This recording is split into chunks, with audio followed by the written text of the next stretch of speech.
When I was in premature labor, Tom abandoned me to stay by his first love's side, just because she showed signs of preterm labor. That's how my daughter ended up in the neonatal intensive care unit as soon as she was born. He comforted me, saying, "At least our daughter survived, didn't she? Amy almost died with her baby." Later, my daughter and his first love's son were both trapped in a fire. Without hesitation, Tom chose to save his first love's son first. And so, my daughter was burned alive in the flames. When I opened my eyes again, I had returned to the day my daughter died in that fire. "Mom, I'm going out to play with Brooks." Doreen's cute little figure stood in front of me, waving her hand. Everything in front of me pulled me back to that day, the raging fire that swallowed my daughter. I had completely lost her. The heart-wrenching pain made it impossible to breathe, and I practically lunged forward, tightly hugging Doreen as my body trembled. "Baby, please don't leave Mommy, I beg you." Doreen's tiny hands gently patted my back. Her childish voice was tender but carried a healing strength. "Mommy, what's wrong?" "I won't go anymore. I'll stay home with you." "Don't cry, Mommy, I'll never leave you." It all felt so real. I had been reborn. Heaven had shown me mercy and brought me back to before Doreen's accident. "Doreen." Amy's son, Brooks, was calling Doreen from outside. I held Doreen tighter, a flame igniting in my heart. On this day in my past life, Brooks came to play with Doreen, and I didn't think anything of it. Who could have known he'd end up playing with fire? When the fire broke out, Brooks abandoned Doreen and left her to burn in the flames alone. Later, Tom risked his life to enter the fire. But the child he brought out wasn't our daughter, Doreen. It was Amy's son, Brooks. An overwhelming hatred churned inside me. I glanced upstairs. Tom was in his study. I whispered to Doreen, "Go tell Brooks that you're staying home with Mommy." Doreen nodded her little head and ran to the door. "Brooks, I'm not going out to play. I want to stay home with Mommy." "Fine, suit yourself. I'm going on my own." Doreen ran back and continued comforting me. "Mommy, are you feeling better now? Let me take care of you." I hugged Doreen again, a constant stream of warmth and strength filling my heart. My baby was right here with me. She wasn't like in my previous life, when the next time I saw her, she was a small, charred corpse. Small and silent, lying there. I knelt on the ground, overwhelmed with grief. In that moment, I wished I had been the one to die. But where was Tom? Doreen's biological father was holding Amy and Brooks tightly, as if they were a family of three. I was furious, seething with hatred, and rushed over to shove them apart. "Tom. Your daughter is dead. Doreen is dead. What are you doing? Why didn't you save Doreen? She's your biological daughter." It seemed like only then did Tom realize I was there. His face was blackened from the smoke, but I could see a trace of sorrow in his iron-cold eyes. "Janice, the dead can't come back to life. Maybe Doreen just wasn't meant to be with us."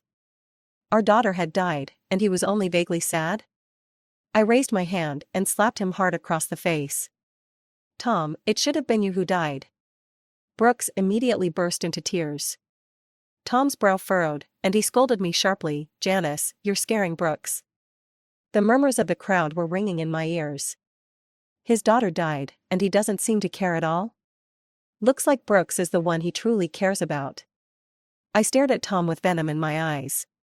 Tom coldly averted his gaze, picked up Brooks, and walked away. As he left, he comforted him, "Don't be afraid, Brooks." Amy turned to watch them walk away, then turned back and sneered.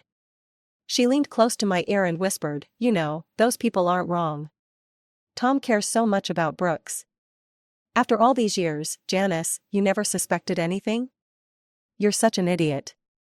It's good your daughter is dead. Now there's space for Brooks. After all, Brooks needs a father too. Your daughter enjoyed 4 years of fatherly love. Now it's time to give Brooks what he deserves." She owed Brooks that. I was the one who told Brooks to set the fire. I told him to run after it started. Your daughter owed my son, and I had to take it back for him. All these years, I never suspected anything. It was Amy who finally told me the truth. Watching Amy's smug smile, an uncontrollable wave of hatred surged in my heart. I had fallen into depression. And Tom stayed by Amy and Brooke's side the whole time. I wanted to die. I wanted to be with Doreen. But I couldn't die just yet. So, I called Tom, asking him to come home. I told him to bring Amy and Brooks. I said I wanted to talk things through with them, to end it all. The three of them came. I locked the door and triggered the gas explosion. The flames roared around us. I heard their screams, and I smiled. Doreen, Mommy has avenged you. Let them die the same way you did, and seek forgiveness from you in the afterlife.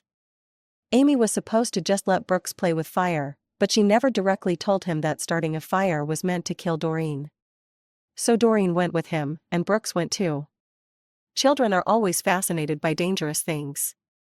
The fire started in a garage in our neighborhood. I handed Doreen to the nanny, stepped outside the yard, and watched as Brooks ran into the garage all by himself. Soon, a loud boom echoed, and flames erupted. What will happen to Brooks this time? In the last life, this little boy was the one who set the fire that killed my daughter.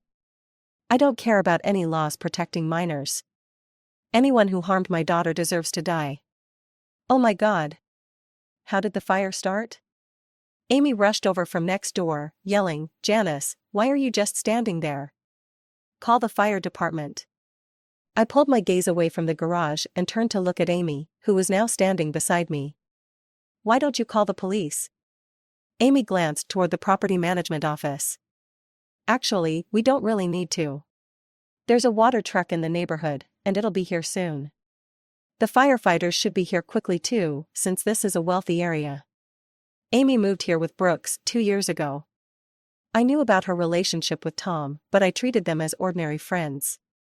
As a mother, I'd always looked out for Amy, a single mom, because I understood how hard it was to raise a child.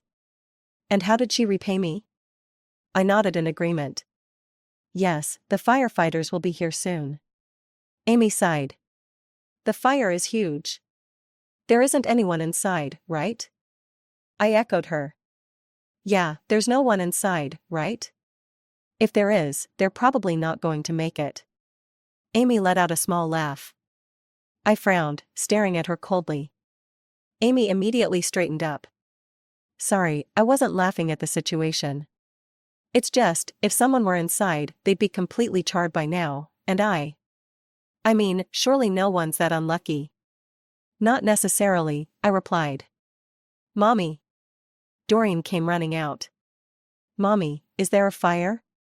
I know, if there's a fire, we should call the fire department. Doreen? Amy's sharp voice cut her off. What, why are you home? Weren't you out playing with Brooks? I picked Doreen up and gave Amy a small smile. I wasn't feeling well, so Doreen stayed home to take care of me. Brooks went to play by himself. The color drained visibly from Amy's face, and she panicked. Suppressing a twisted sense of pleasure, I smiled and asked, where did Brooks go to play? Amy's terrified gaze darted toward the garage. Brooks! Brooks! Please be okay. She sprinted toward the garage in a frenzy. Letting her own child start a fire, all just to give him some so-called fatherly love. Only a lunatic like Amy could do something like that. I turned to look inside the house. Tom, a father like him, wasn't worth keeping. It must have been Amy's call that got him here, because soon enough, Tom came rushing out. I blocked his path, pretending to be anxious and worried. What's going on? Tom stopped, his usual calm and composed demeanor nowhere to be seen. He was clearly shaken. There's a fire. I'm worried someone might be inside. I need to check. I stepped aside with Doreen. All right, go ahead. Then I called the nanny to watch Doreen. Such a horrifying scene, Doreen shouldn't have to see it. By the time I got closer, Tom had already rushed into the fire, while Amy stood by, crying and shouting for him to save Brooks. I stood nearby, watching everything with cold eyes. In less than 10 minutes, Tom came out, carrying Brooks. Tom's face was blackened with soot, and his hair was singed, much like in the last life. Brooks, unconscious, was slumped in his arms. His clothes were torn and tattered, and his body was covered in severe burns. Amy screamed and threw herself at him. "Brooks! Brooks, don't scare Mommy. You can't be hurt. Brooks! How did this happen? I told you to run after you set the fire." "Amy, what did you just say?" Tom roared, furious. "You told Brooks to start the fire?" Amy froze, then stammered, trying to deny it. "No, I didn't." She started crying loudly. "Brooks is like this, and you're asking about irrelevant things? Call an ambulance." Tom shot Amy a cold look, his voice dangerously low. "If anything happens to Brooks, you and I are done." The crowd around us started to disperse. Tom, carrying Brooks, hurried away with Amy trailing behind. I could hear the neighbors whispering. "That poor kid. Amy only has one child. If anything happens to him, she might go crazy." "Who said she only has one kid? Look how concerned Mr. Tom is about that mother and son. Mr. Tom is such a good man. Anyone who didn't know better would think the three of them were a family." "Don't talk nonsense, Miss Janice is right here." At that moment, Tom and Amy, carrying Brooks, walked by. Hearing the neighbors' comments, Tom paused and looked at me. Something flashed in his eyes. One of the neighbors apologized to me. I smiled casually, not bothered. "It's fine. My husband is kind-hearted. He's always taken care of Amy and her son, treating Brooks as if he were his own. That's what he should do. After all, the weak are pitiful and need our care and support. Isn't that right, darling?" Tom's dark eyes narrowed slightly, and he nodded. "You're right." Amy, on the verge of losing it, shouted, "Tom! Now's not the time to be chatting with her. Hurry and get Brooks to the hospital." Tom shot me one last glance, before rushing to the car with Brooks, who was still unconscious. Amy followed right behind. At dinner, Doreen asked, "Mommy, aren't we waiting for Daddy? Isn't today his day off? Did he go back to work?" I bent down and kissed Doreen on the cheek. "Sweetheart, Daddy's busy. Isn't it nice having Mommy with you? From now on, whatever Doreen wants to do, Mommy will be with you. How about that?" Doreen smiled brightly. "Yes. I love playing with Mommy the most." I ruffled her hair. "Let's eat." Sitting down again to eat with Doreen, I couldn't help but tear up as I watched her cheeks puff up with food. Doreen was still here, and that was everything. Tom didn't come home all night. It was better that way. I held Doreen in my arms all night without sleeping. She felt so real in my arms, but I was terrified that it was all a dream, and when I opened my eyes, she'd be gone. The next morning, when Doreen woke up, she snuggled closer. "Mommy, can you sleep with me every night from now on?" I kissed her forehead with a smile. "Of course." After breakfast, I took Doreen to school. Watching her small figure disappear into the distance with her backpack, my heart felt emptier and emptier. But I knew this wasn't a dream. Doreen was really back with me. I couldn't just sit around, though. There was so much I needed to do for our future. Despite not sleeping all night, I felt energized. When I arrived at the office, Tom's assistant, Andy, rushed over to find me. "Miss Janice, where is the president?" "His phone's unreachable, and the president of Wisdom Corporation has already arrived. Tom's dealing with something and won't be coming to the office for a while." "I'll handle the project," I instructed. "Give me the files, and I'll meet with the president of Wisdom Corporation." Andy frowned slightly. "But the president considers this project very important. It's one of the key projects of the year." I smirked. "What's the matter? Do you think I, the vice president, am unqualified to handle a key project, or do you doubt my ability?" Andy panicked. "No, that's not what I meant. I didn't make things difficult for him." Since I couldn't reach Tom, I called Amy instead. It took a while before she answered, her voice exhausted and laced with resentment. "Janice, what do you want at a time like this? Are you happy that something happened to Brooks?" If this were my previous life, I might have thought she was unfairly judging me. But now, I couldn't deny it, I was happy. I just couldn't show it. "What are you saying, Amy? How could you think that of me?" Amy seemed to have realized her attitude, and her tone softened a lot. Do you need something? I glanced at Andy and asked with fake concern, how's Brooks? Amy snapped, you were there, too. Why are you asking me? The image of Brooks being rescued from the fire flashed in my mind. His flesh was torn and bloody, it was disgusting. But compared to Doreen from my previous life, his injuries were nothing. I got to the point, Tom's assistant can't reach him. There's something urgent at the company. Have him answer the phone. At a time like this? Amy cried, Janice, right now, Brooks is the most important thing to Tom. The company doesn't matter. I had the phone on speaker, so Andy heard that, too. He immediately said, since the CEO can't come back, forget it. Brooks is more important. Amy hung up. I put my phone away and coldly asked Andy, you know Amy and Brooks? Andy clearly knew them, there was a flicker of guilt in his eyes. I've been with the CEO for years. Amy's his friend, so of course I know her. So, it wasn't just Tom and Amy hiding things from me, Andy was in on it, too. What about Tom's parents? In the past 2 years, they visited Doreen more frequently, but every time, they brought gifts for Brooks, too.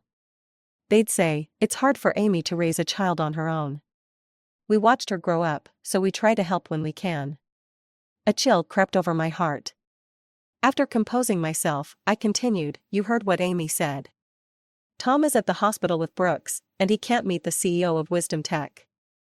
Give me the project files for Wisdom Tech. Yes, Andy nodded and went to retrieve the documents. As I was looking through them, I got a call from Tom.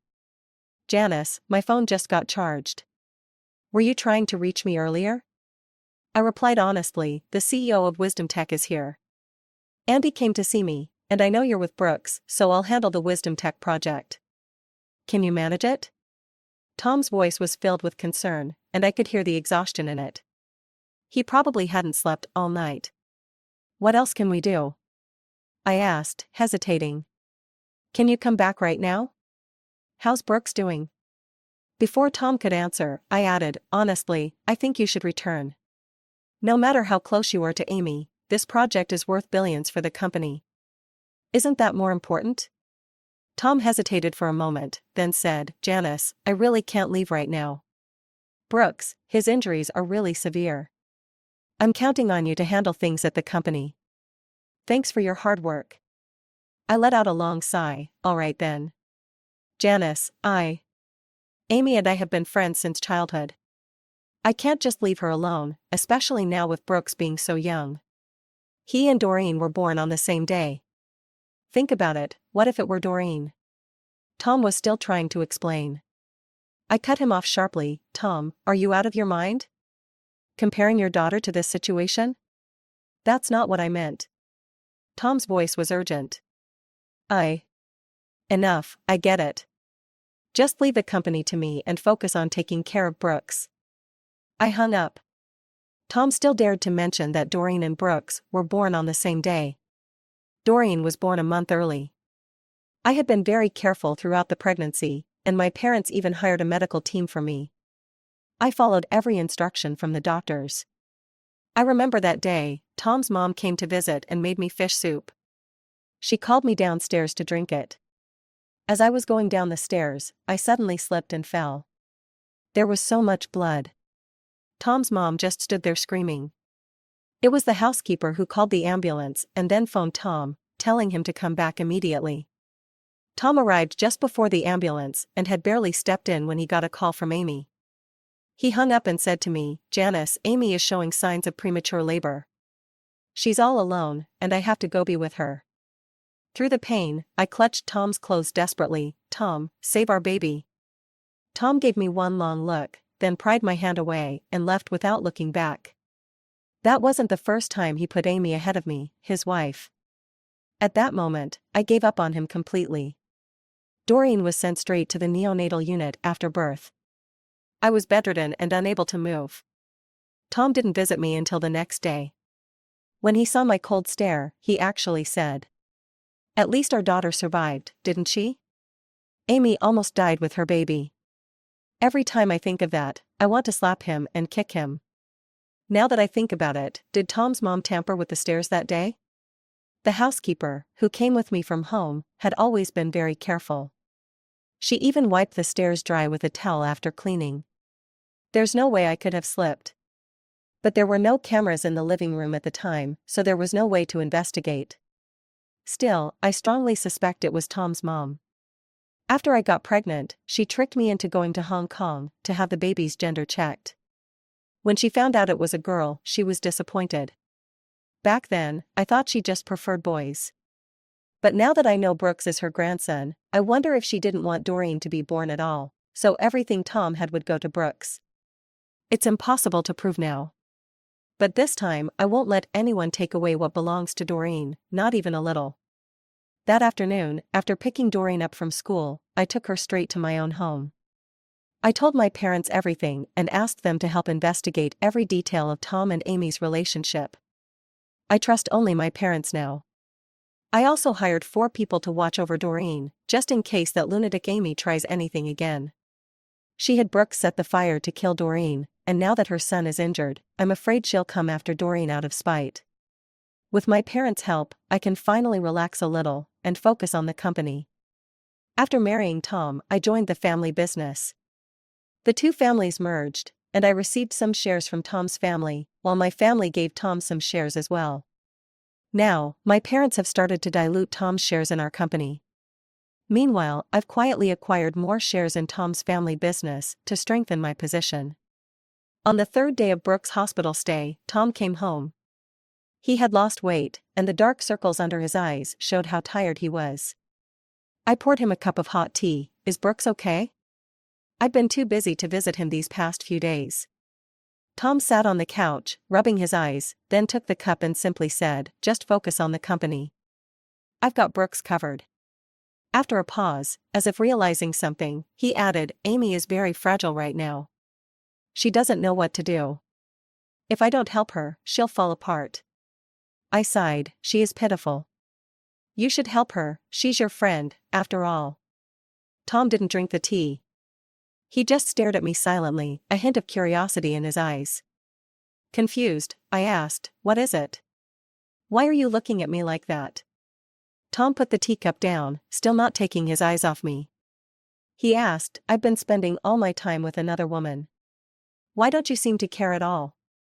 What was he trying to do? Make me jealous? I laughed. "What are you talking about? Amy isn't just any woman, she's your best friend. If I had a problem with her, I'd be being unreasonable." Tom frowned slightly, his gaze flickering, as if he were recalling something. He murmured, "But I remember you used to care a lot." "You mean when I gave birth prematurely?" I let a trace of sadness show. "I was heartbroken back then. You left me to go to Amy." Tom tried to explain, "But Doreen and I turned out fine, didn't we?" I smiled faintly. "And you said it yourself, Amy almost died with her baby." I didn't want to continue this conversation. It made me feel sick. "Tom, why don't you take a break and have a shower? Don't you have to go back to the hospital tonight? Amy can't manage on her own." Tom nodded, "I have to go." I thought Tom was suspicious of me. Otherwise, why would he ask why I had no ideas? But as soon as we got to the hospital, he was swamped, with no time to care about me or the company matters. My negotiations with the president of Wisdom Corporation went smoothly, and we quickly signed the contract. However, the team for this project still consisted of Tom's people. I couldn't be too harsh. I had to take things step by step. While I was struggling to figure out how to break up the team, they gave me the perfect opportunity. "This is all the president's decision, I'm just following his instructions." The troublemaker appeared. I smiled slightly, "But I'm the one in charge of this project now, and Tom has handed full control of it to me." The person was one of Tom's longtime associates and clearly didn't take me seriously. "If that's how you feel, then I'll quit this project. If you've got someone to replace me, fine, if not, that's not my problem." I had been waiting for this exact response. "It seems like you're not just ready to quit this project, you're thinking about leaving the company altogether, aren't you?" "That's not what I meant. I respect your decision. Go settle your pay with the finance department." Don't worry, you've contributed a lot to the company. I won't let you leave empty-handed. I lowered my head after I finished speaking, refusing to look at him anymore. Vice President. I picked up my folder and stood up, ignoring him as I called for my assistant. Meeting time. Before the meeting ended, I got a call from Tom.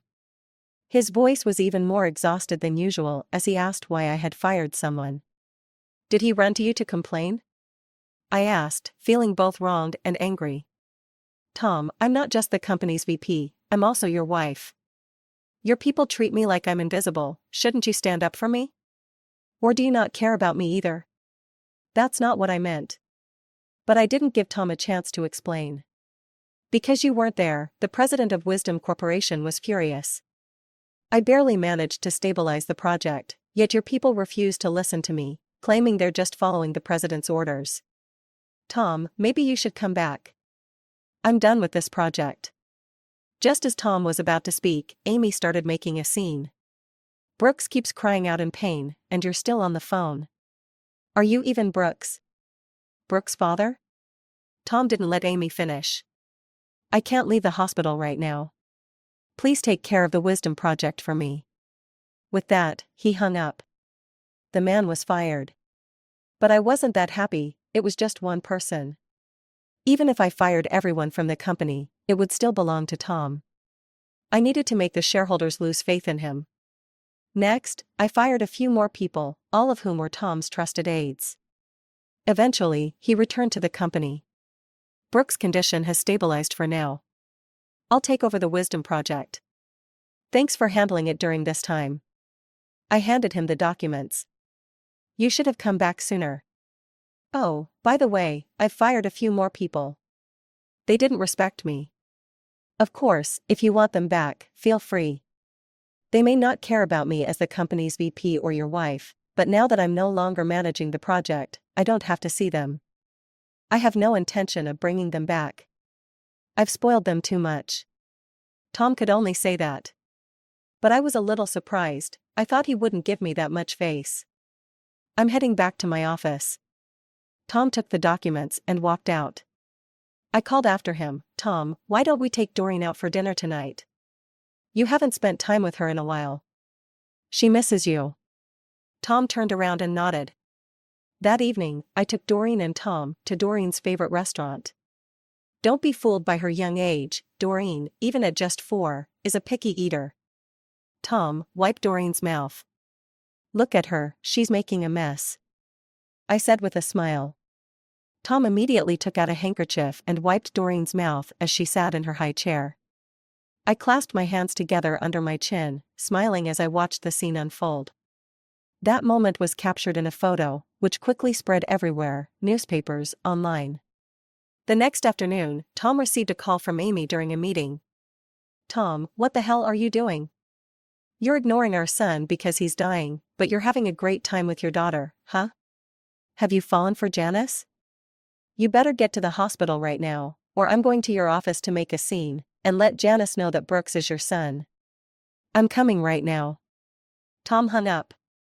His face darkened, as though a storm was brewing. Though I didn't hear Amy's exact words, I could easily guess what she said. That's why I had arranged for someone to take the photo of our family of 3 and spread it. Tom, where are you going? The president of Wisdom Corporation is still here. If there's something urgent, let me finish presenting my part and I'll handle the rest. After this presentation, I'll be completely done with the project. Tom looked at me for a moment, sighed, and said, Janice, you'll need to continue managing this project. I took a deep breath, pretending to be shocked and angry, raising my voice. Tom, don't be ridiculous. The president of Wisdom is right here. If you go back on your word. That was enough. The president of Wisdom's face had already darkened. Tom went over to apologize. The president of Wisdom sneered, no problem, Tom. You must have something more important to deal with. The contract's signed. I can't back out now, can I? Tom hurriedly said, I have a real emergency. I'm truly sorry. The president stopped talking to him and turned to me, Miss Janice, shall we continue? You're not going to treat this project lightly, are you? What did you say to me before we signed the contract? I pretended to hesitate, but Tom grabbed my hand, pleading with his eyes, "Janice, this project is really important. Please." "Fine then." After watching Tom leave, I apologized to the president profusely until his anger finally subsided. I seized the opportunity. Tom is Tom, and I am me. I consider it an honor to collaborate with you. In the future, I hope both Tom's family and mine will receive your support. Only then did the president smile again. "I almost forgot, you're Bowen's heir. Bowen's lucky to have such a capable daughter. I'm envious." I breathed a little easier. He would probably be on my side from now on. Brooks' infection worsened, and he was sent to the ICU. Tom had been by his side at the hospital for nearly 2 weeks. During this time, he hadn't come home. Thankfully, Doreen had her grandparents with her and didn't seem to miss him too much. I felt relieved. Even if Doreen grows up without a father, she will still have plenty of love. As for the company, I had already removed all of Tom's people from the project team, firing who I could and relegating the rest to insignificant tasks. I knew I was being bold, but Tom was truly tied up at the hospital. But there were still his parents to deal with. Tom's father had returned to the company. As the chairman, he carried significant weight. He asked me about the project, and I answered truthfully, leaving nothing out. Of course, he wasn't there because of a single project or a few fired employees. Finally, he said, "Tom's been away from the company for a while, and I've heard you fired quite a few of his people. Janice, we're family, so I won't beat around the bush. Your actions are raising suspicions. There's talk in the company that your marriage with Tom is in trouble and that you're trying to take over the entire family business." I laughed. "Dad, do you really think I'm that capable? Besides, my marriage with Tom is nothing more than a union of interests. I even gave birth to his family's child. Tom doesn't have any other children. This company will belong to Doreen in the future. Why would I need to take over now?" "Dad, I'm not that short-sighted." Tom's father paused for a moment and then nodded. I continued, "I know. Our family business is so big, it's better to have a son to inherit it. That's why I plan to have a son with Tom. As for Doreen, I just hope she can live a carefree life." Hearing this, a smile appeared on his face. "You're right. I also hope Doreen doesn't have to work so hard. She's our little princess, she just needs to spend money." He's so happy just because I mentioned having a son. How ridiculous. After seeing Tom's father off, I called my dad to ask him how the investigation into Tom and Amy was going. I needed solid evidence of Tom's affair to launch a public campaign and force the shareholders to act. "I was just about to call you," my dad snorted. "Has Tom done a paternity test yet?" I had a feeling about what was coming and grew a little excited. "Dad, explain clearly." My dad gave another cold laugh. "That Brooks isn't even Tom's son. I'll send you the photos in a bit." After we hung up, I received the pictures my dad sent. In the photos, Amy was heavily pregnant, standing next to a man who wasn't Tom. My dad also told me that Amy hadn't delivered early as she claimed. It was all a show for Tom. He had already sent someone abroad to find that man and was preparing to have a DNA test done between Brooks and him. When this blows up, let's see how Tom explains it to the shareholders. I thought about it and said, "Dad, let's stir things up together. Wait for my signal." My dad spent some money to get Brooks' DNA profile. When compared with Tom's, it turned out they weren't father and son.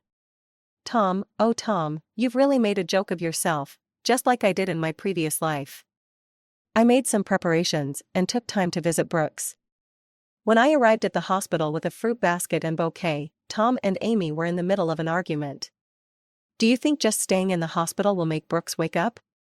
What about the company? Should I just ignore it?" Amy was crying. "All you care about is the company. What about Brooks?" I walked over. "What's going on here?"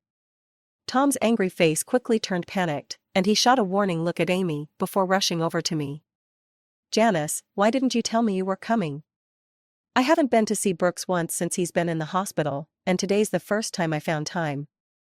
I handed the fruit basket and flowers to Amy. "Sorry, Amy. Don't blame me. How's Brooks doing?" Amy glared at me hatefully. "You're just here to laugh at me, aren't you? Why do you always say that? Why would I laugh at you? Tom immediately jumped in. Amy, how can you speak to Janice like that? Only then did Amy calm down. I turned to Tom and said, you should go back to the company. I'll stay here today. Amy and I are friends, after all, I should help her out. Amy clearly didn't want Tom to leave. But Tom was exhausted, mentally and physically. His son was lying in the ICU, teetering between life and death, and Amy had probably been causing him a lot of stress too. When things are good, everything is perfect. But now it's just a mess. Tom left. Amy took a deep breath and said coldly, you can go too. I don't need you here. I let out a mocking laugh, don't misunderstand me. I just came to see if you've gotten what you deserve yet. Amy's eyes widened in shock. What did you say? You vile woman, how could you make a child commit arson? Is it because a child won't face legal consequences for murder? But look, Doreen's fine, while your son is the one lying in the hospital. Karma, isn't it? Janice. Amy raised her hand to slap me. I grabbed her wrist and shoved her away. Save your strength for fighting with Tom. Your son's in this state. Do you think Tom still cares about you too? He cares about me and Doreen now. Tisk, men are selfish. He's juggling two families. Now that things aren't working out here, he's thinking about coming back to me. Isn't it amazing how good men are at business? Amy's pupils trembled violently. How do you know everything? How do I know? Because I've already died once, and so has Doreen. This time, it's their turn to die. Amy, I won't let Tom come here anymore. He'll listen to me because your son is done for. With that, I turned and walked away. Amy screamed and lunged at me, but I spun around and shoved her to the ground. I glanced back at her coldly, then strode away. Amy's curses echoed behind me, but I didn't care. When I got home, I laid everything out for Tom. He grabbed my arm tightly. Janice, forgive me. From now on, I'll only stay with you and Doreen, okay? Tell your dad we'll have another son. I know you still love me, and you don't want to leave me. I promise, I'll never see that woman and her son again. I laughed coldly in my heart. This man was the epitome of selfishness. I thought he loved Amy and Brooks. Turns out, he only loves himself. Fine, I'll give you one last chance. Tom really stopped going to the hospital. He even blocked Amy's number and had someone monitor her. He was even planning to send Amy and Brooks out of the country. But I had my people stop that in secret. In fact, my people even helped Amy get to Tom's parents' house. She caused quite a scene there. The media, who had been tipped off, swarmed in, and the drama began. Tom, you're a monster. You won't even care for your own son. Fine, I'll show everyone your true colors now. Tom, you're just a cheating scumbag. All these years, you've been sleeping with me and still refuse to divorce your wife. I even gave you a son. You said everything you have would go to your son.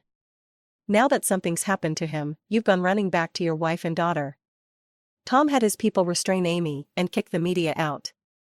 But the news still got out. Tom's family business took a massive hit, with the stock prices plummeting. Meanwhile, I bought up many of the shares on the market and informed my dad that it was time for Brooks' real father to make his entrance. And now, I was at the shareholders' meeting. Tom's father sat at the front, his face dark with anger. The shareholders were all speaking out. Tom, you owe us an explanation. Chairman, I propose we remove Tom from all positions within the company. I just had to sit back and watch. I didn't even need to speak. Tom's father's chest heaved with rage. At that moment, a commotion erupted outside. Chairman, there's a man downstairs, claiming to be Brooks' father, demanding that Tom compensate his son. After an awkward silence, Tom shot to his feet. What? He stormed out. I immediately went to support Tom's father. Dad, let's go see what's happening. At the company's entrance, the media had gathered again. Brooks' biological father shouted, demanding that Tom pay for his son. Tom yelled angrily, "Who the hell are you?" "I'm Brooks' father." Oh, and another key player was about to make her entrance. I had brought Amy here. When she saw Brooke's father, she froze in shock. "Ken? What are you doing here?" Ken's eyes were bloodshot as he stormed up and grabbed Amy by the hair. "Give me my son. You said we'd use Brooks to get money from Tom, and if we got lucky, Tom's whole family empire would go to Brooks. Now look, we've got nothing, Brooks is about to die, and you owe me my son." He threw Amy to the ground and started beating her, then charged at Tom. "Give me my son." Tom's eyes were bloodshot. "Amy! You lied to me. Whose son is Brooks, really?" Amy sobbed, unable to say a word. The two men started fighting. Tom's father, unable to take the shock, collapsed to the ground, convulsing. The scene was complete chaos. Tom's father was rushed to the hospital, where he was diagnosed with a stroke and left paralyzed. He could only sit in a wheelchair, unable to speak clearly, drooling whenever he tried. The matter became more and more serious, and the entire Tom family group became a joke to everyone. Not only did the stock price fall, but it was also despised by people in the circle. Tom was furious and went to question Amy and Brooks' biological father. He finally figured out that Brooks was not his child. At this time, I stood up and wanted to divorce Tom. He cheated first, and Doreen's custody belonged to me. Tom refused to divorce and begged me to give him a chance. How could I give him a chance? He vented all his anger on Amy, and did not look for his own reasons at all. He actually drove directly to kill Amy and Brooks' father. There was also news from the hospital that Brooks had died. Tom regained his composure after being detained, and began to regret again, saying that he did not kill intentionally, he was just too angry, and he killed impulsively because of his anger. But the court's judgment was not something he could influence with a word. Tom's family was in chaos, and I stood up to take charge of the situation. Tom's mother cried and begged me, "Don't divorce Tom, you are the only one now, otherwise the shareholders will not let us go." I looked at her coldly. "On the day I gave birth prematurely, you did something on the stairs, right?" Her face turned pale. You. It doesn't matter whether you admit it or not, you have nothing now. I will never let Doreen admit that you are her grandmother again. You should think about your future. As for your son," I sneered, "he probably won't be able to support you in your old age." She wanted to rush over, but I pushed her away. She could only sit on the ground and cry. On the way out, I received a call from the police station saying that Tom wanted to see me. I went. Tom was also injured, with gauze wrapped around his head, and was still in the detention ward.